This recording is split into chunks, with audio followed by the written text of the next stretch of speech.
La 4e édition du Forum des marchés émergents sur l'Afrique a eu lieu les vendredis 21 et samedi 22 juin 2013 à Abidjan, la capitale économique de la Côte d'Ivoire. Ce forum organisé par Emerging Market Forum, le Forum des marchés émergents, organisation à but non lucratif basée à Washington aux États-Unis, en partenariat avec le gouvernement ivoirien, a vu la participation d'environ 90 leaders et experts du monde politique, des organisations régionales et internationales, ainsi que du secteur privé, représentant 20 pays de 4 continents. Cette rencontre internationale a été surtout marquée par la présence de Horst Köhler, ancien directeur général du Fonds monétaire international et ancien président de la République fédérale d'Allemagne, Michel Camdessus, ancien directeur général du Fonds monétaire international et gouverneur honoraire de la Banque de France, Benjamin Mkapa, ancien président de la République unie de Tanzanie, et Raila Odinga, ancien premier ministre du Kenya. Le président de la République de Côte d'Ivoire, Alassane Ouattara, a ouvert dans l'après-midi du vendredi 21 juin à l'Hôtel Ivoire Sofitel les travaux de cette 4e édition du Forum des marchés émergents. Dans son intervention, le président Alassane Ouattara a indiqué que cette rencontre, plateforme des économies émergentes, qui se tient après celle de Rabat en 2008 et de Cape Town en 2009, constitue une grande opportunité pour la Côte d'Ivoire. Pour le chef de l'État ivoirien, le thème du forum, à savoir la vision de l'Afrique à l'horizon 2050, est particulièrement intéressant en raison de l'optimisme et surtout du dynamisme observé dans l'économie de nombreux pays africains qui aspirent tous à devenir émergents d'ici la fin de cette décennie. Après une longue période de stagnation dans les années 70 et 80, l'Afrique est devenue au XXIe siècle un continent aux multiples opportunités, grâce à l'amélioration de la gouvernance, aux politiques macroéconomiques de qualité et à l'assainissement de l'environnement des affaires. À cela s'ajoutent les bons résultats économiques enregistrés de même qu'un fort potentiel par rapport au marché. Honorables invités, Mesdames et Messieurs, l'Afrique a enregistré la croissance la plus rapide au cours de la dernière décennie, plus de 5% en moyenne chaque année entre 2000 et 2009. Et elle compte 6 des 10 pays qui ont la plus forte croissance économique dans le monde. Cette hausse de la croissance est étayée par l'augmentation des taux d'investissement dans certaines régions de l'Afrique qui passent globalement de 18% en 1990 à 22% en 2009. Après avoir mis en exergue les grands indicateurs de la bonne performance des économies africaines, le chef de l'État ivoirien a souligné qu'alors que l'économie mondiale lutte pour se remettre des effets des crises économiques et financières récentes, le continent africain connaît des modifications fondamentales. La conjoncture économique, sociale et politique s'améliore et les pays africains sont désormais une source de croissance économique mondiale. Notre rencontre se tient à un moment où les perspectives n'ont jamais été aussi prometteuses pour notre continent. En effet, l'Afrique souhaite consolider son décollage économique et parvenir à l'émergence. Certes, des acquis importants ont été obtenus et des progrès considérables ont été constatés ces dernières années en termes de stabilité macroéconomique et de croissance économique.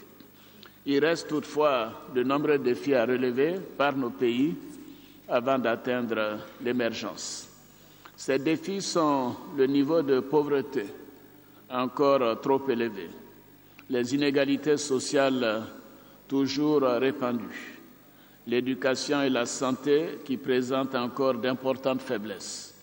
De même, le manque de sécurité sociale et la dépendance des capitaux extérieurs menacent l'équilibre social et économique de plusieurs pays. Cependant, pour le président Alassane Ouattara, il reste de nombreux défis à relever par nos pays avant d'atteindre l'émergence. Il s'agit notamment de réformes des structures de leurs économies, de la promotion de la démocratie, de la prospérité économique à travers la lutte contre la pauvreté et les privations diverses. S'agissant de la Côte d'Ivoire, le chef de l'État ivoirien a relevé tous les efforts entrepris dans le sens de la normalisation du pays au plan sécuritaire, du redressement de l'économie nationale et des réformes structurelles dans divers secteurs d'activité.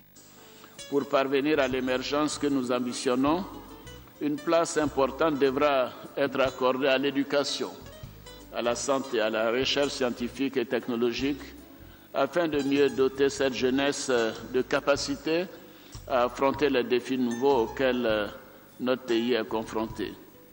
Les préalables à cet ambitieux processus de développement exigent la création de conditions propices à la consolidation de la paix, à la sécurité, à la cohésion sociale et au bien-être. La Côte d'Ivoire est en train de retrouver la place qui est la sienne dans la sous-région et en Afrique. Les fondamentaux de l'économie de notre pays se remettent en place, la paix est retrouvée et nous avançons inexorablement vers l'émergence. C'est avec cet espoir partagé que je déclare ouvert le 4e forum des marchés émergents. Je vous remercie. Le discours du président ivoirien a mis fin à la cérémonie d'ouverture, laquelle a été suivie par 2 panels auxquels ont pris part le président Alassane Ouattara et les nombreuses personnalités.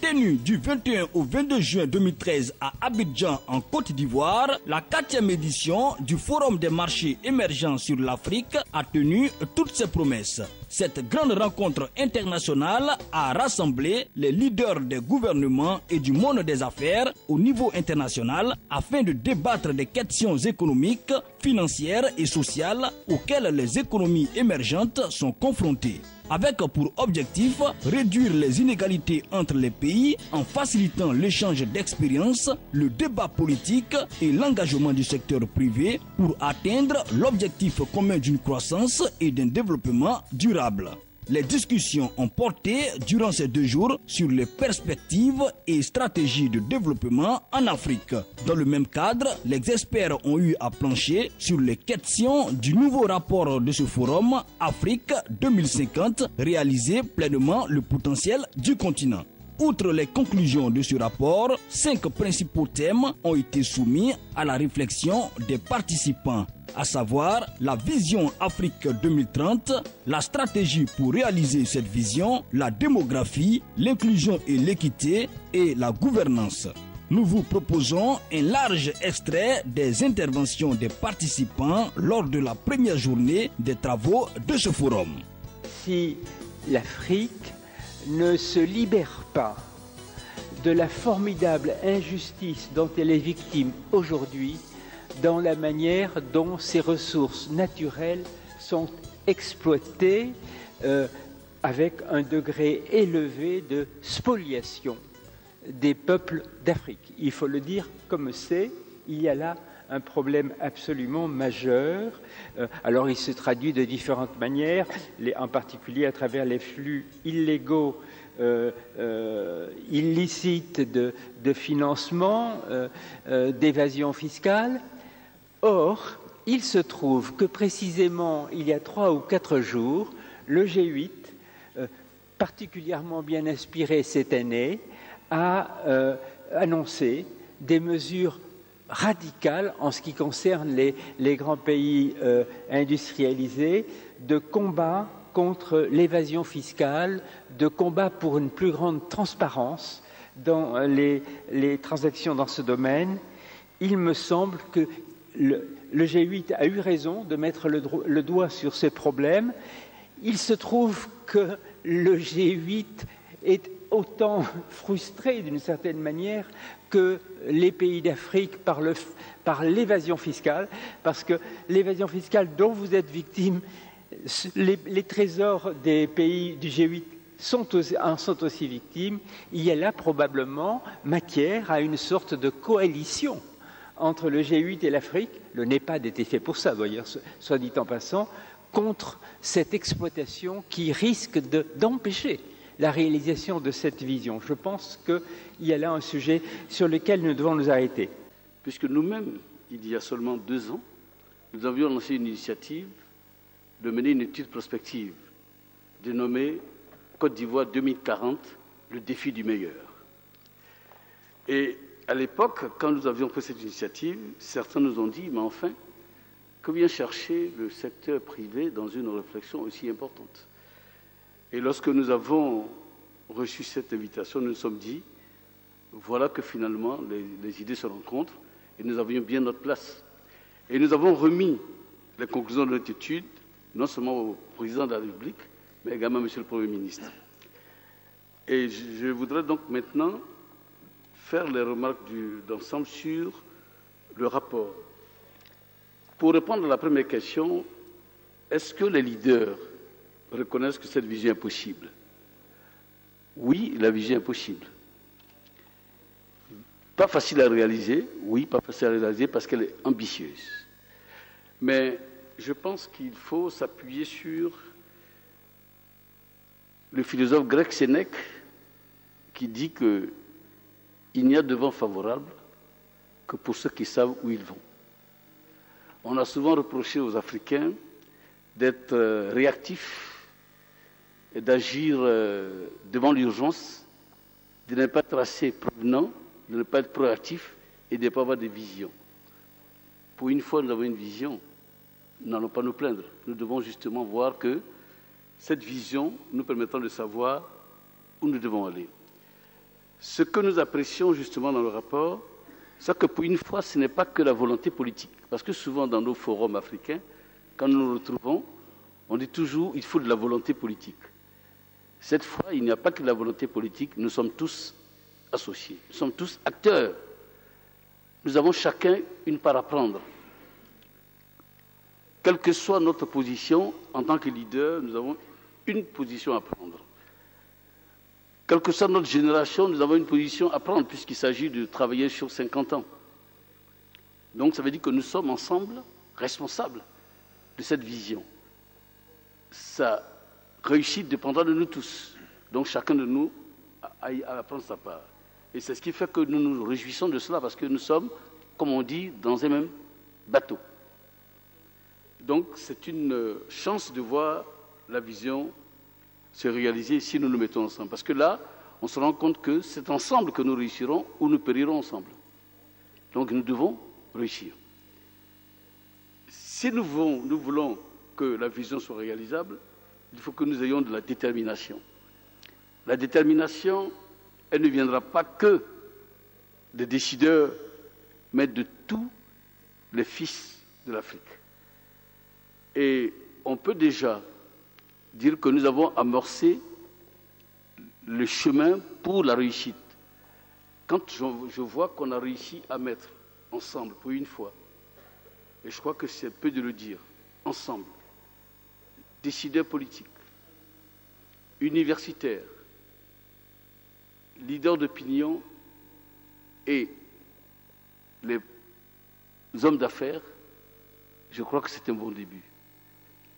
Cela montre que justement, nous avons compris l'intérêt d'être ensemble pour que cette vision soit plausible.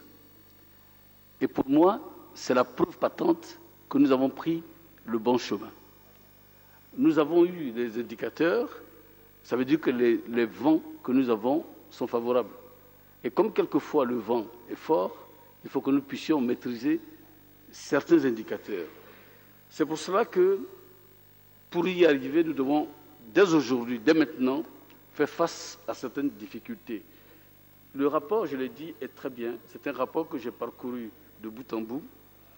Et nous avons remarqué qu'il était global. Mais comme tout rapport, il manque quelque chose. Je l'ai dit à l'aide des rédacteurs du rapport, que le rapport ne parle pas suffisamment de protection sociale. Le président de la République de Côte d'Ivoire en a fait mention tout à l'heure. Alors on sait bien que l'un des remèdes pour lutter contre la pauvreté, c'est justement de couvrir les risques sociaux. Et en Afrique, de plus en plus nous y pensons, il faut que justement les risques sociaux soient pris en compte. On a vu que les risques majeurs dans le document ont été prévus, les catastrophes, on y parle, mais on oublie les risques sociaux qui sont nécessaires parce que si nous voulons dès aujourd'hui commencer à réduire la pauvreté, il faut que les risques sociaux aient leur place. Nous avons également un autre défi qui nous attend, c'est celui de faire en sorte qu'il y ait la volonté et le leadership. Ce sont des choses qui ne se décrètent pas. Il faut que nous ayons la volonté en Afrique de nous dire que nous avons maintenant les moyens, nous avons la chance d'avoir des indicateurs favorables. Mais avons-nous la volonté de faire en sorte que ces indicateurs soient profitables? Il faut que nous l'ayons tous. Parce qu'on n'attend que des décideurs politiques. Il faut que non. Il faut que nous puissions avoir ensemble cette volonté d'aller dans la même direction. D'avoir la conscience que si nous ne faisons rien, nous n'atteindrons pas la vision. D'avoir cette conscience. Cette conscience, elle doit être individuelle, elle doit être collective. En un mot, il faut, on l'a dit dans notre étude prospective, il faut des peuples nouveaux. Des peuples nouveaux, c'est-à-dire dans un esprit nouveau. Des peuples qui veulent avancer. Des peuples qui n'attendent pas. Il faut que nous ayons des populations qui ont une haute conscience de leur responsabilité et qui prennent cette responsabilité justement avec des engagements. Il nous faut donc bâtir, renforcer et développer ce leadership avec un Africain nouveau. Parce qu'au fond, quand on regarde ce rapport, on s'est dit, cette vision 2050, on a l'impression qu'on peut aller vite. Nous pouvons aller vite, mais il faut que nous soyons dans cet Africain nouveau qui vit dans cette Afrique nouvelle. Ça, il nous le faut, absolument. Mais pour l'instant, nous avons des préoccupations qui sont véritablement des préoccupations importantes. C'est la question de l'emploi. Et l'étude en parle et on sent que c'est la clé de voûte du reste. Cette question, à la limite, on peut la considérer comme l'un des obstacles qu'il faut absolument franchir, mais franchir en ayant la claire vision de ce que personne ne peut tout seul, je vais parler de gouvernement, de gouvernants, peut tout seul résoudre les problèmes de l'emploi. Le secteur privé en a pris conscience et a compris qu'il faut absolument qu'il prenne sa part. Parce que de plus en plus, c'est lui qui va aider à la création d'emplois.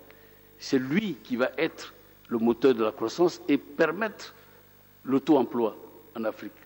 Parce que l'État-providence, il n'existe plus. Les entreprises qui vont offrir des emplois ne sont pas aussi nombreuses. Donc il faut que nous ayons tous l'imagination de favoriser cet auto-emploi. Donc si l'Afrique veut réaliser ce potentiel, justement, que nous avons vu, il nous faut des hommes et des hommes au travail. Parce que des hommes qui ne sont pas au travail, tout à l'heure je disais à l'un des rédacteurs que celui qui travaille n'a pas le temps de répondre au chant des sirènes. Celui qui travaille, il est au travail. C'est l'oisiveté qu'on dit qui est la mère de tous les vices. Il faut donc que nous ayons la capacité d'occuper nos jeunes. Parce que l'emploi des jeunes, aujourd'hui, à mon avis, c'est une nécessité vitale. À mon avis, c'est l'un de nos gordiens. Il faut, j'emploie le terme gordien, Si ce nœud n'est pas défait, hélas, cette vision qui nous fait rêver tous risque de s'écrouler. Et je crois qu'il ne faut pas justement que cela arrive. Donc il faut absolument défaire ce nœud gordien et nous en avons tous la responsabilité.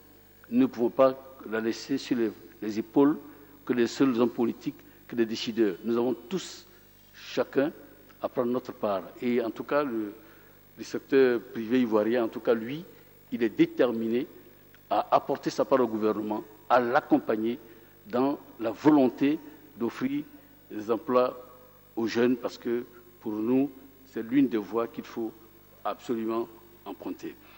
Et nous y croyons parce que, justement, j'ai commencé par Sénèque, et je finirai par lui, parce qu'il dit des choses tellement vraies.